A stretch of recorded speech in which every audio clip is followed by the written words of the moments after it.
Semalam dia uji okey, pagi tadi dia uji dah okey. Saya datang dah lengkap. Saya bagi tahu Tok Bandar dengan Ketua Perkara. Saya kata saya datang nak tengok siap tidak, tapi saya tak tahulah dia nak buat majlis macam ni. Terima kasih lah dan kehadiran begitu baik Tan Sri Zuki, Ketua Asas Negara ada, Tok Salahuddin ada, ahli parlimen kita tiga-tiga ada. Jadi saya ucap terima kasih atas kesudian saudara. Yang penting sekali, peniaga ada, penjajah ada, itu yang penting sekali. Kerana majlis ini untuk mereka. Dan saya ucap tahniah lah. Pertama kali terima kasih lah Datuk Sida dengan Datuk Bandar, Datuk Umur Zaman dan juga pegawai. Tetapi tujuan majlis ini adalah untuk meraihkan rakan-rakan kita yang berniaga. Kan saya katakan, apa dia yang bedakan kerajaan perpaduan sekarang dengan Madani ini dengan sebelumnya? Pembangunan ada dan kita harus diucap terima kasih. Apa juga kebaikan dulu sebelumnya daripada zaman kemerdekaan sampai sudah. Tapi yang bedakan kita ialah kita lebih tunjukkan prihatin kepada kelompok yang peringkat bawah.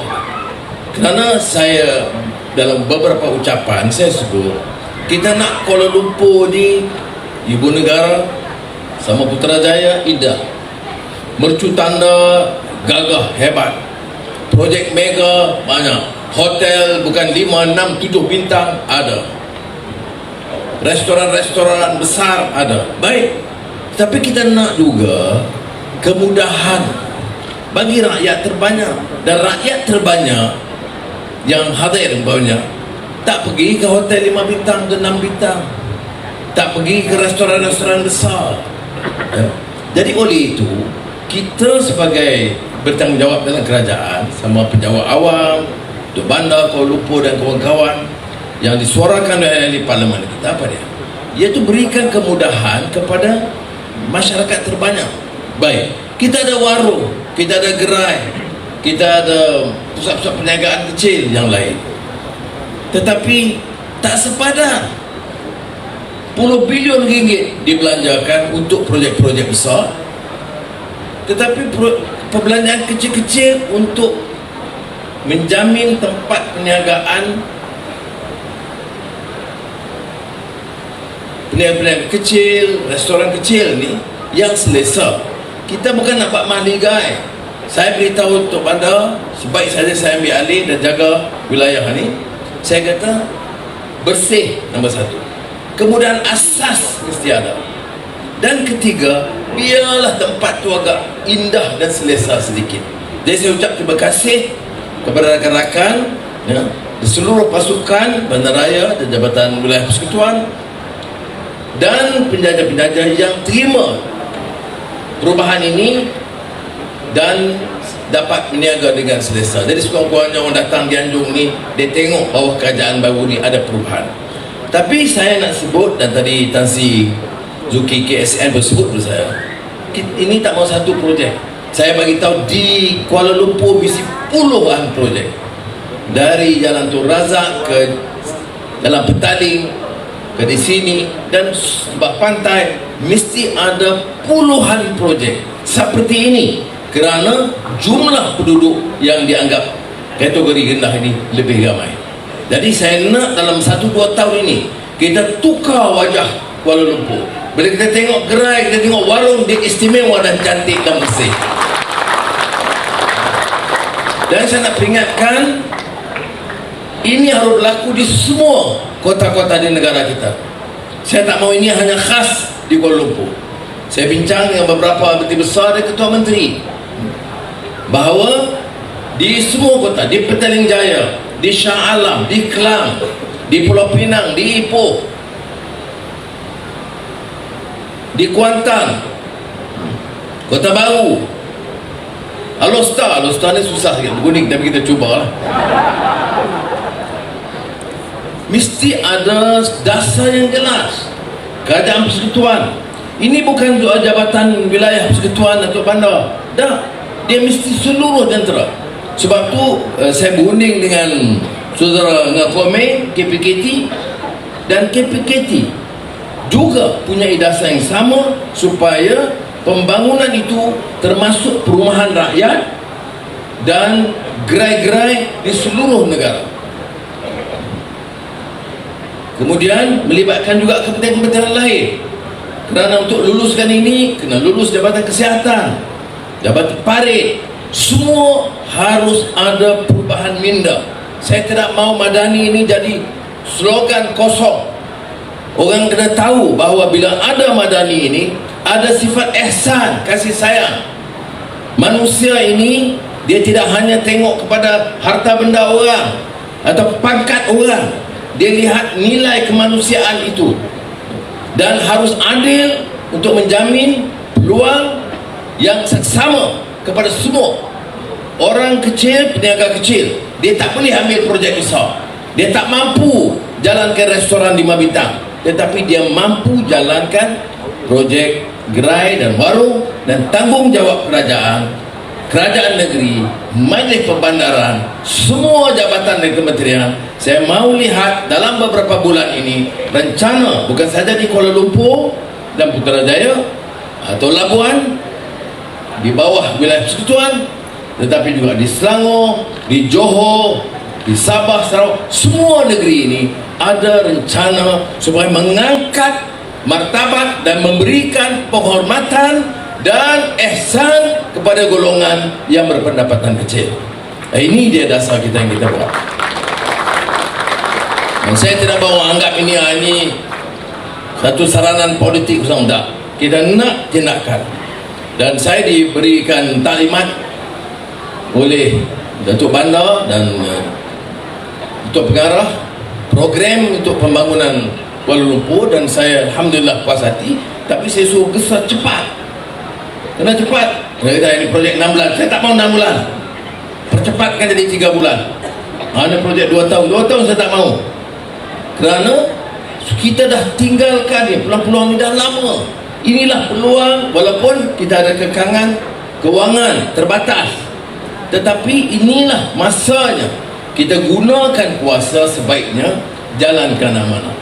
Jangan duk kira komisen, jangan duk kira keuntungan ambil wang haram, jangan duk kira rasuah. Ni nak bagi lesen, nak bagi peniaga, niaga pun nak kena ambil komisen. Kalau ada kes di situ, dah terlibat pegawai, sudah lapor terus kepada saya nak cakap. Sabar. Azizah kata, abang sekarang Perdana Menteri, cakap tu kena sabar sikit. Nak sabar, macam ada orang sakau kiri kanan nak sabar. 2-3 hari dulu saya tengok ada pemimpin besar dulu kata, apa ni Anwar ni, asyik nak tangkap orang rasuah aja. Jagalah negara, jagalah ekonomi, macam mana tangkap orang yang rasuah. Oh, jadi kamu sakau ratus-ratus juta, bilion-bilion, mesti aku lupakan. Ni negara hangat apa? Ya, tengok ada lagi pemikiran gitu. Maknanya kalau orang tu sakau 200 juta, 300 juta ringgit dulu, atau bilion-bilion, biarlah, jalan kerja lah ni. Kalau SPRM tengok polis tepi jalan ambil RM50, dia marah dah tangkap. Tapi orang besar ambil 50 juta, tak apa, boleh sakau. Ini negara apa? Negara lanun ke ni? Sebab itu saya katakan, kita kena mula di atas. Orang Cina, patah Cina dia sebut, rosak ikan itu di kepala. Betul kawan ya? Ya. Ni banyak sangat ikan rosak di kepala ni. Ya. Itu sebenarnya kepala-kepala ini dia pakat, bisa sekat kemarahan kita. Tapi saya bukan warnanya. Siapa siasat? Anwar? Tidak. KSN? Tak. Dia tak ada kuasa siasat. Yang ada kuasa siasat polis atau lembaga hasil dalam negeri, atau terutamanya SPRM. Dia siasat. Siapa nak dakwa? Saya tak dakwa. Ada kes, dia sakau, ada bukti, dakwa. Itu kerja peguam negara, bukan kerja saya. Oh, kalau saya ada kuasa siasat dan dakwa, dah lama dah. Bilik-bilik di Sungai Buloh saya tu semua penuh dah. Tapi itu bukan kuasa saya. Kuasa saya sekadar bagi arahan, hentikan amalan Rasul, dan sesiapa yang bertanggungjawab mesti kita ambil tindakan. Jangan ambil tindakan orang di bawah dan lepaskan di atas. Ada orang yang ambil puluh-puluh bilion ringgit, puluh-puluh tahun tak berani siapa sentuh. Kita dengar je, tak berani sentuh. Saya nak kata, corak negara apa begini? Kita tahu orang tu curi sakau puluh bilion ringgit selama puluhan tahun, tapi tak ada berani siasat, tidak ada tindakan. Negara begini tidak boleh kita pertahankan. Sebab tu kalau tanya saya, arahan saya, ya ada. Apa arahan? Ambil tindakan terutama kepada yang besar-besar.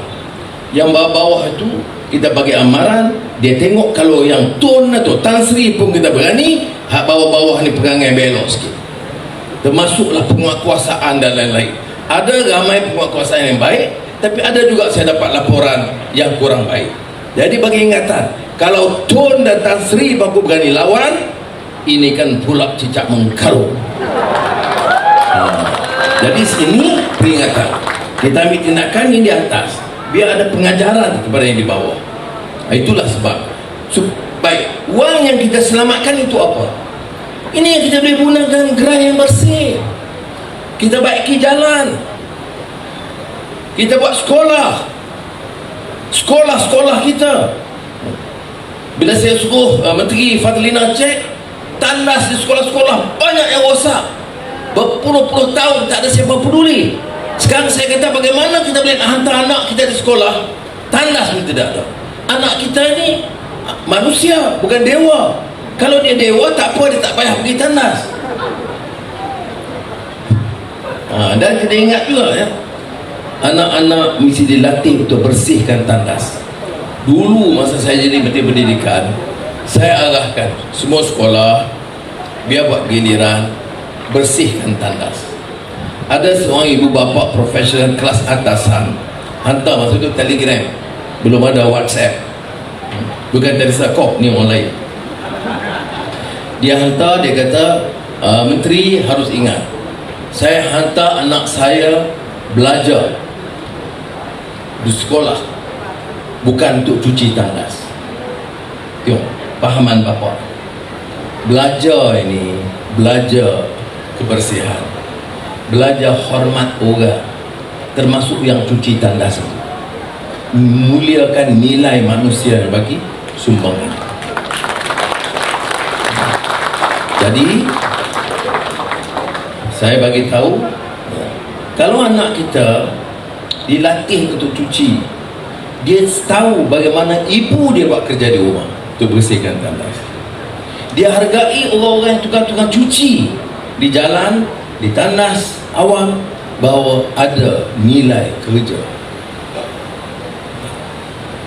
Kalau tak mau juga, tak apa. Anak-anak yang tidak mau cuci, kita bagi kelonggaran. Dia tak boleh guna tandas sekolah. Maknanya dia tahap dewa. Dewa tak ada tandas. Yang saya baca dulu lah, dalam cerita-cerita dulu, Jula Juli Bintang 7 dan sebagainya, Hikayat Pendawa 5, itu semua tak ada cerita dia pergi tandas. Maka dalam cerita Hikayat Hang Tuah pun tak ada pernah dalam masuk dalam cerita tu Hang Tuah pergi tandas. Jadi oleh demikian, dia boleh guna sekolah-sekolah kayangan. Ini bentuk latihan. Mengapa saya sebut perkara ini? Ini latih perubahan sikap. Kadang-kadang orang kelas atasan ni dia tak ada langsung, kita tak didik dia untuk rasa prihatin dan ihsan kepada golongan bawah. Jadi sebab tu soal gerai, soal warung bersih ini bagi saya suatu langkah yang sangat penting dalam negara madani. Ini satu permulaan, dan saya diperingatkan oleh Tan Zulki supaya peringatkan arahan yang jelas semua kementerian, semua kerajaan negeri, semua majlis perbandaran atau pejabat daerah sekalipun, mesti ada perubahan yang jelas. Gerai mesti ditingkatkan standard dia, mesti bersih dengan kemudahan. Baik. Tapi oleh kerana dibuat bersih, maka sewa dinaikkan. Ini masalah sikit. Sekarang ni dia naikkan cadangannya RM400. Macam mana boleh?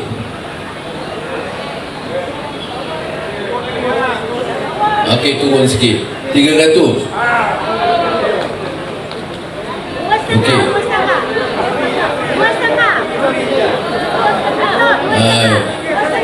Gerai nak cantik, nak bersih, kemudian nak murah, macam mana? Turun sikit, ha? Okey. Cadangan 400, turun 300, turun 250. Saya putuskan RM200. Baik. Dan saya bagi kuasa Datuk Bandar, melainkan kalau keadaan darurat masa PKP umpamanya, kalau tak bayar kita ambil balik lesen itu. Setuju? Baik. Semua ya. Maknanya kita dah turunkan lebih kurang daripada yang dicadangkan oleh pegawai. Ya. Sini minima dah kita turunkan. Tapi kalau tidak bayar, saya bagi kuasa kepada Datuk Bandar untuk batalkan lesen dan bagi lesen kepada orang lain yang sanggup bayar. Setuju? Tolong rakam dia betul. Siapa tak bayar tu tunjuk video ni. Ya fikir saya turunkan 100%. Jadi daripada 400 turun 200, 50%. Okey. Boleh ya? Okey. Oh, saya ingat nak turun lagi, cukup lah. Baik, sekali lagi saya ucap terima kasih kepada saudara. Saya gembira. Bagi saya acara ini penting. Dia tidak di hotel 5 bintang, dia tidak dengan semua segala keselesaan dan kemudahan, tetapi bagi saya untuk menjayakan negara madani dan untuk rakyat, acara ini penting. Saya ucap terima kasih kepada semua yang hadir. Assalamualaikum warahmatullahi wabarakatuh.